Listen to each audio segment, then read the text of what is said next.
What does 2017 hold for us? With the election of Donald Trump, many of us are unsure of where we're heading domestically and internationally. How will the Donald fare when so many Americans are against him? Will they come around and learn to like him? Or will the seeds of our demise be forever in the air? Hi, I'm Dr. Rita Louise, and this is Just Energy. Thank you all for tuning in today's show. But Donald Trump is not the world. What's in store for us as we look at the world market, the balance of power, and the world economy? And now that Trump is in office, what will this wild card of a president have on world events and policies? In this episode, we'll be speaking with the master of prophecies and a good friend, John Hogue. John Hogue is a world-renowned expert on the prophecies of Nostradamus and other prophetic traditions. Hogue says the future is a temporal echo of actions initiated today. He is the author of over 600 articles and 35 books that look at world events and potential outcomes. His current books are President Trump Predictions and Predictions 2017 and 18. His website, HogueProphecy.com. So please welcome John Hogue. Hey, John. See, we didn't even start and you're already making me laugh. But thanks so much for coming on to the show. Thanks for having me on. Well, and the last time I have to kind of give you a little bit of bad time, but the last time you were on, we were talking all about the election and Hillary and Donald, and I'm giving you the floor. What the heck happened? You were so like, I'm pretty sure I'm really getting this Clinton thing, and she really didn't win. Well, here's the problem. A lot of people misunderstand, and she did win. She absolutely won, as I've predicted and been predicting since 1968. The mistake I made for some people is I didn't want to keep drumming the caveat like a parrot on people. It's the same in my writing. I learned my lesson that I'm just going to have to keep reminding you and everybody, because we're so overloaded with information anyway. It's just, I got to understand more and more as we get into this overload of a world that I have to almost be redundant and remind people that everything I said about Hillary Clinton was based on her being president of the United States by the popular vote, because that's all I really do. That's all I really predict is the popular vote. Now, where I err sometimes is that I second think myself. I get my head into it, and that I am sorry for, that I wasn't clear enough for people. And when I said she's going to win, but you'll also remember over the time that I often talked about how Trump had the best chance of anybody, and this was even way back when he was competing against 17 people, when I wrote the book Trump for President, which has been remarkably accurate. I just went through all the book to find notes for quotes that I'm going to use in the new Trump book, which is coming out on January 20th. And it is the most accurate book of predictions I've ever made. It's breathtaking in how accurate that alternative future was. So that brings me to the second issue. I have two roles. I have the role in my work where I make predictions, and I also have the role of the scholar, where I also show you the different potential options. I always try to second guess my own predictions and say, well, this is where, if I'm going to be wrong, this is where I'm going to be wrong. And then in detail tell you how that will happen. So I know there are people who, most of the people who go after me, because a lot of people have been very ugly and rude about this. I'll bet. But I notice that those people have one thing in common. There are probably people who never get past the title of my books and then tell me what the books are about, because they make statements that clearly show either they cannot absorb what they read, or they have never read the article, or they see the title. I mean, I'm reaching a point now where I'm even putting notes sometimes on my bulletins to Hogue Prophecy bulletin readers saying, read the whole bulletin. there are, not just the first few lines, because people will go off on me saying, well, what did you do? And why didn't you say that? And I said, it was just another scroll down the page. So that tells me. And I remember in the interview that we did, the Trump for president interview, that you said, because of his Uranus nature, was that the correct thing? Full that surprise. That he could be a wild card and you couldn't take him out of play. No. And in fact, I went back. I'm going to put all the juiciest predictions in the introduction to this new Trump book, which will look at not only the predictions I made in September and October about him, but also the predictions I made throughout my articles in HogueProphecy.com from that time to right up to the election, where I laid it out how Hillary Clinton would screw it up again, like she did in 2008, with the emails, with the stupid statements that loses in a whole state like West Virginia, the deplorables, the fact that I said that she had a really good chance of sabotaging her destiny again by not bringing Bernie Sanders into her ticket.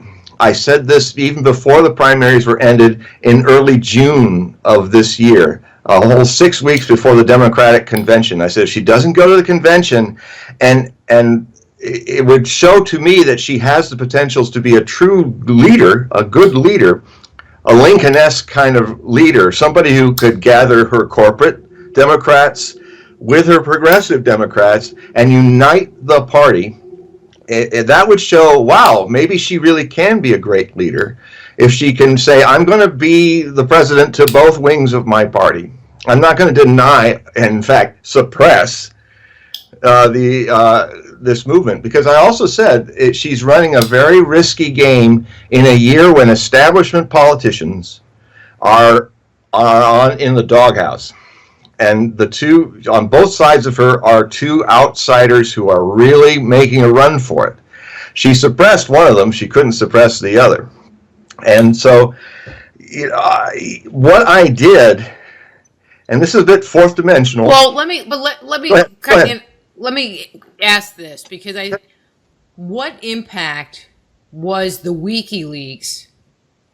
Because all right, so this is my belief. Let me frame this with my belief. So my belief is this: when people ask me about future stuff, which I don't even like going there, but what I can do and what I'll tell them is I can look at where the energy is moving, and I can look for potential obstacles that come to my mind to say, well, what about this? And what about that? And kind of rule them in and out of the dynamic. But the WikiLeaks thing, downloads were, that was definitely after we had talked, and I think played a huge role. I mean, was that something you even ever took into your framework of what was going to happen, and what role do you think that they played in her not getting elected?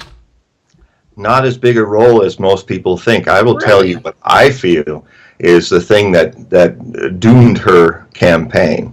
I've found out that, basically, fundamentally, when I was looking at her and making a book about her presidency and looking deeply into her astrology, I had to say I didn't find a lot of positives. And I was surprised when I did the Trump book how many potential positives I found in his chart. But with her, she was a struggle for me because she has these issues with picking alpha male, mostly Leo, advisors that she doesn't have skill in picking advisors. She picks people who are more stupid than she is. And that, an example, case in point, when her team was looking at how Trump was diving into the Rust Belt and just campaigning like crazy in Wisconsin, a state she never set foot in, Michigan, Ohio, Pennsylvania, Indiana, her husband, who is a political genius, said to her, you need to go back and turn on all those white, poor lower middle class, less educated, business, working class people, the Rust Belt. Those are the people that you won in your primary against Obama. You almost won the presidency, the election for the Democratic candidate then. He was telling her, he says, you've got to do, Trump sees something you're missing. Trump sees a group of people that you're missing. She, rather than listen to him, she listened to Podesta and all of her team, who were basically the classic Democrat team who consistently don't know how to win elections because they erased. I said in the Trump book, the most important group of people that could surprise us all was that there was a white invisible majority that Trump is appealing to. If he wins the white vote, men and women, the people that are the millions that have been ignored by the Democrats and the Republicans, but especially by the Democrats, he could win on the merits of the white vote alone if he pulls them out and speaks to them. Because people forget, it's still a majority population. And he appealed to them. And I kept saying, when people were saying, oh, well, you know, I'd have Democrats during the time saying, oh, well, you know, he's silly, he's a clown, he's never going to appeal to anybody. I said, no, you're wrong. And that is critical to you potentially losing, that you think that. You are so deluded to what's really going on. And if you don't wake up, he could be the president. Mm-hmm. And it happened. So my point is that her ability not to campaign wisely, her lack of executive skill, the fact that she could, I mean, what killed her campaign was not even this phony Russian hack, Russians made me do it, which is complete BS. And history will prove that. The reason why Trump is not accepting, you know, he's getting those CIA reports. They're telling him everything they know. And certainly they would want to tell him everything they know to convince him. The reason why Trump is not buying it is because they're probably as vague in what they know for absolutely for sure. I mean, it could have been a Russian, but to say that it's a Russian state, if you look in your own junk mail bin, you will see a whole lot of stuff coming from .ru, which is malware and stuff like that. And you can't say it's coming from the Kremlin. And so I think it's actually a refreshing thing to see him being skeptical about CIA, NSA, and FBI findings. I think that's actually very positive. Hillary Clinton can't figure that out at all. In fact, I find... Well, I think it's a joke that she's running around saying that the election is rigged. It's like, wait a minute, it wasn't rigged before the election, but it's rigged now. Can you see what a terrible president she would be? If she, I'm actually relieved with the things I see in my work. I see potentials. I keep most of it to myself. I see potentials about individuals, loved ones, and the world. And a lot of what I see, I keep to myself. I only start mentioning it if it will be of any help to help better the future by warning people about negatives that are coming.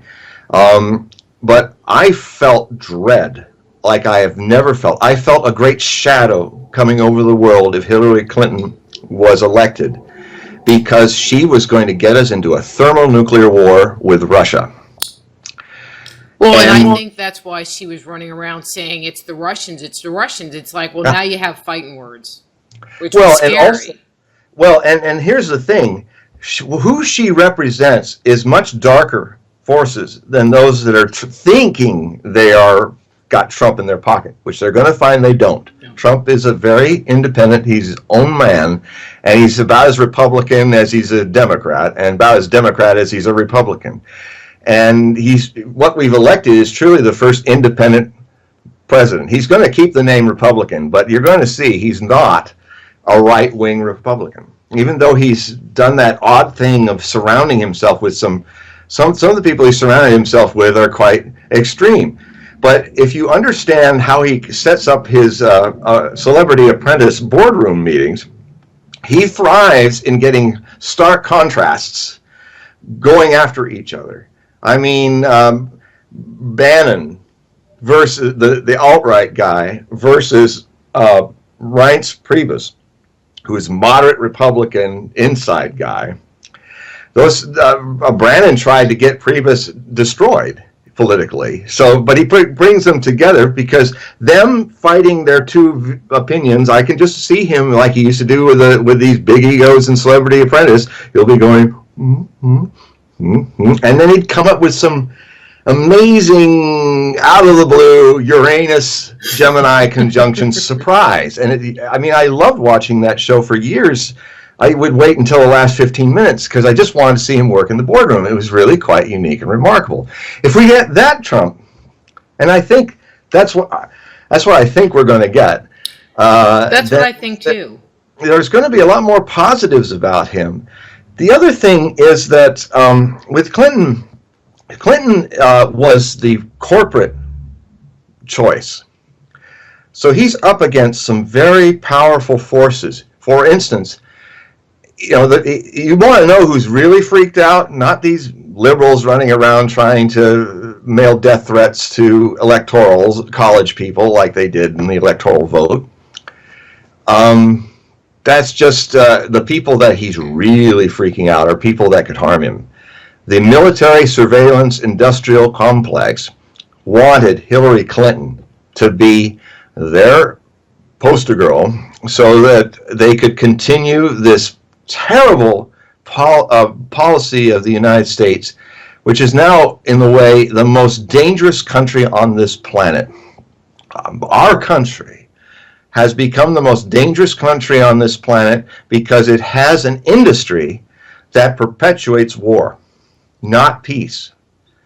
And I remember being struck by Trump's acceptance speech at the RNC convention, where he ended it on a very high note of, I want to bring peace to the world. I want to end all these wars. I haven't heard a president talk that way in 20, 30 years. Mm-hmm. They're always like, contain, we're going to contain and keep it. They're always focusing on the enemy and containing the enemy. And of course, that is the scheme of the military industrial complex. It fell in love with the addiction of the Cold War, made trillions of dollars containing the Soviet Union.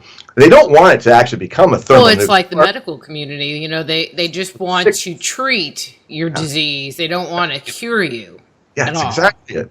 Well, they don't want to end wars. They want to control them and contain them enough so that the suffering of the planet is sustainable.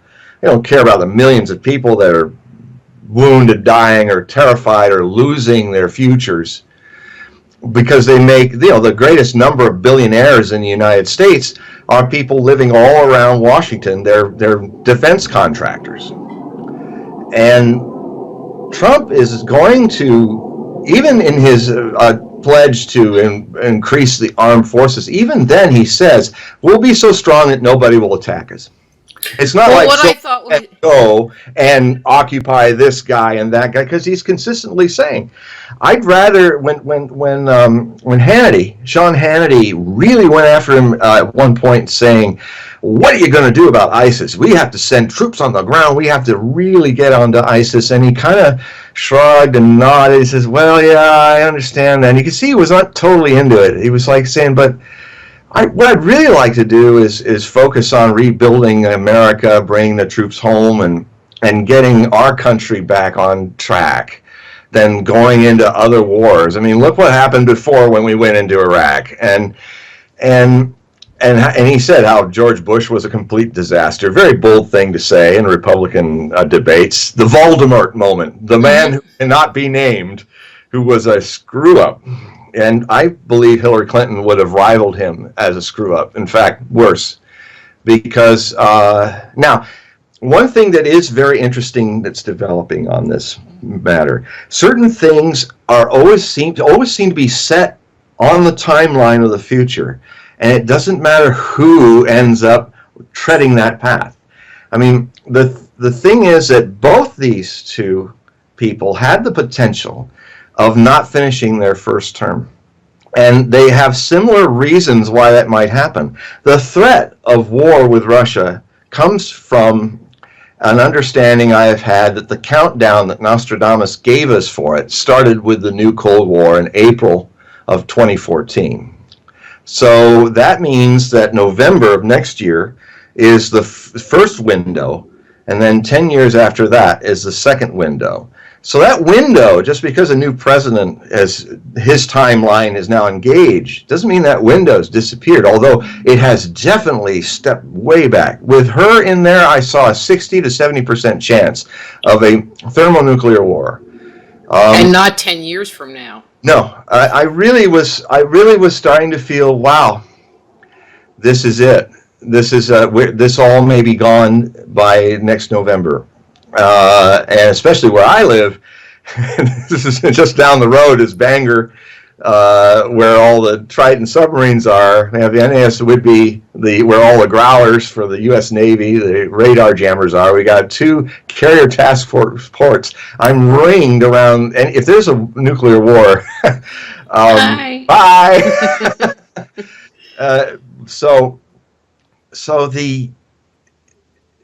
that's still there. And in the book, I show where Trump, by accident, could get himself in trouble if he pushes the Iran thing too far. And rather than ISIS, but I do see him joining up with the Russians, ending the Cold War, joining up with the Russians, and defeating, I think by next summer, ISIS will be completely destroyed. And he is serious about ending the war market in the Middle East. So he's going to get pressured, and he's going to get pressured from the CIA as well. They're going to try to appeal to his biases and convince him. I mean, in a way, one of the reasons why he's not buying the Russian thing is that he really sees that as an important point. And whether they did it or not, he wants to, I mean, what a concept. Even he said it like half joking in earnest in his speech. He said, I mean, would it be so bad that we had good relations with the Russians? Is that really a terrible thing? I mean, have you heard a president say that since the 21st century began? I mean, it's. But but everything he does, he like steps out of the box. I mean, I was watching one of his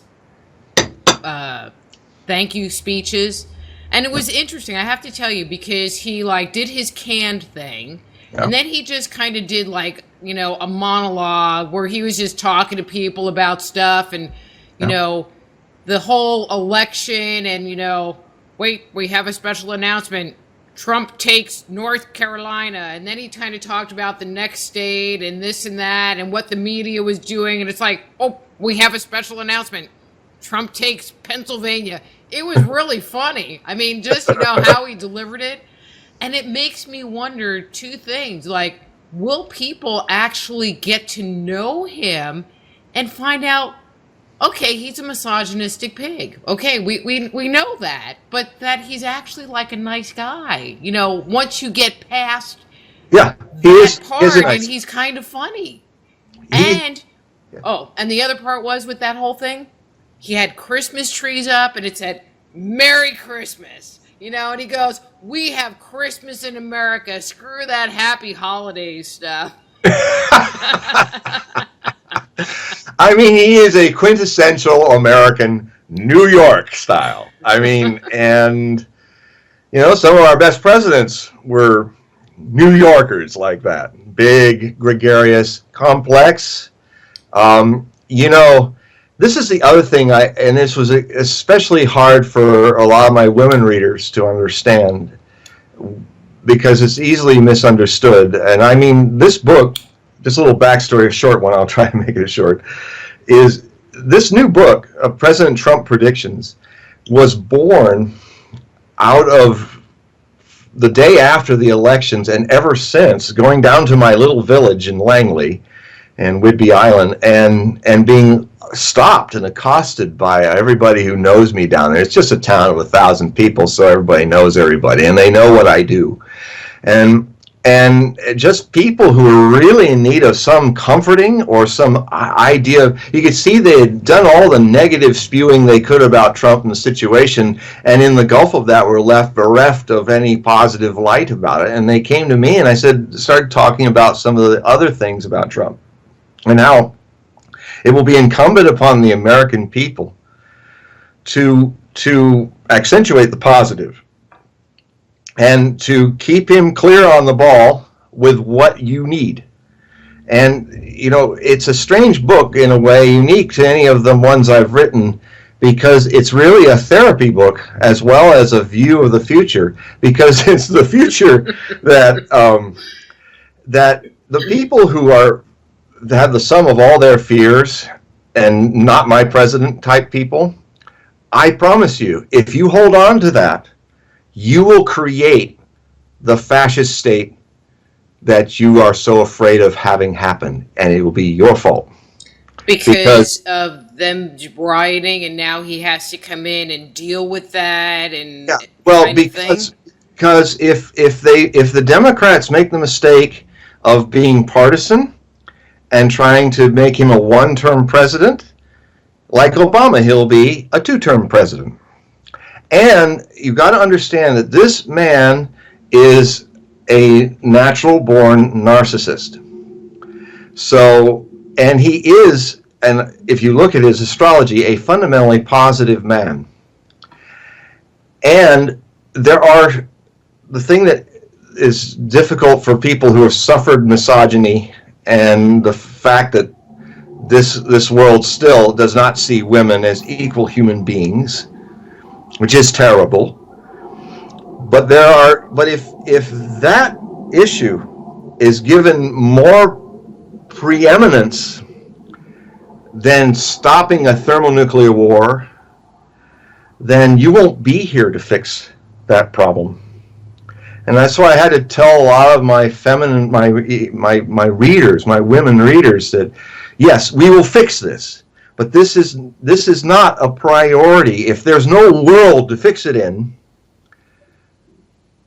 then it's irrelevant. And if you make that issue an issue that shuts you down, then you will be sending that energy to a man who himself says, I haven't changed since I'm 8 years old. I mean, so you don't piss off Peter Pan, or Peter Pan will take Tinkerbell away and then they'll throw you to the shark with the clock. Well, and I think that you turn him into when you reject an 8-year-old, the 8-year-old rejects you, and you will turn him into the people who will manipulate him and turn him into a right-wing dictatorial president. That's John Hogue. His books are President Trump Predictions and Predictions 2017 and 18. His website is hogueprophecy.com. And thank you for watching this portion of our interview with John. If you're enjoying today's programming, please click on the button below and subscribe to our channel. If you want to hear this interview in its entirety, become a Just Energy Radio insider at justenergyradio.com and access full shows commercial-free and gain access to our over 10 years, yes, 10 years of show archives. And don't forget to share this episode with your friends on Facebook, Twitter, and Instagram. So until next time, I'm Dr. Rita Louise. This is Just Energy. Be blessed.